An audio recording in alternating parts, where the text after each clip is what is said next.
రేపు జరగనున్న లోక్సభ ఎన్నికల నేపథ్యంలో క్షేత్రస్థాయిలో భద్రతా ఏర్పాట్లను మరియు ఎన్నికల నిర్వహణ ఏర్పాట్లను పర్యవేక్షించడానికి రాచకొండ కమిషనర్ తరుణ్ జోషి ఐపీఎస్ సైనిక్పురి భవన్స్ కళాశాల, సరూర్ నగర్ ఇండోర్ స్టేడియం, గుర్రంగూడలోని స్ఫూర్తి కళాశాల, మేడ్చల్లోని హోలీ మేరీ కళాశాలలోని ఎన్నికల ఏర్పాట్లను పరిశీలించారు. అక్కడి స్ట్రాంగ్ రూమ్ ఏర్పాట్లను, డిస్ట్రిబ్యూషన్, రిసెప్షన్ సెంటర్, కౌంటింగ్ కేంద్రాలకు సంబంధించిన భద్రతా ఏర్పాట్లను పరిశీలించారు. స్ట్రాంగ్ రూమ్ నిర్వహణ మరియు భద్రతా ఏర్పాట్లు, స్ట్రాంగ్ రూమ్ నుండి కౌంటింగ్ కేంద్రానికి చేరుకునే మార్గంలో తీసుకోవాల్సిన భద్రతా చర్యలు, అక్కడ ఏర్పాటు చేయాల్సిన గార్డు వ్యవస్థ గురించి సూచనలు ఇచ్చారు.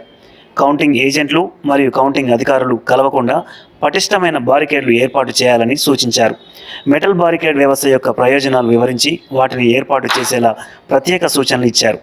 అవసరాన్ని బట్టి పలు వరుసలలో కౌంటింగ్ టేబుళ్లు మరియు రిసెప్షన్ సెంటర్లు ఏర్పాటు చేయాలని ఆదేశించారు. కమిషనర్ వెంట LB Nagar DCP Praveen Kumar IPS, Malkajgiri DCP Padmaja IPS, ఏసీపీలు మరియు ఇతర అధికారులు ఉన్నారు.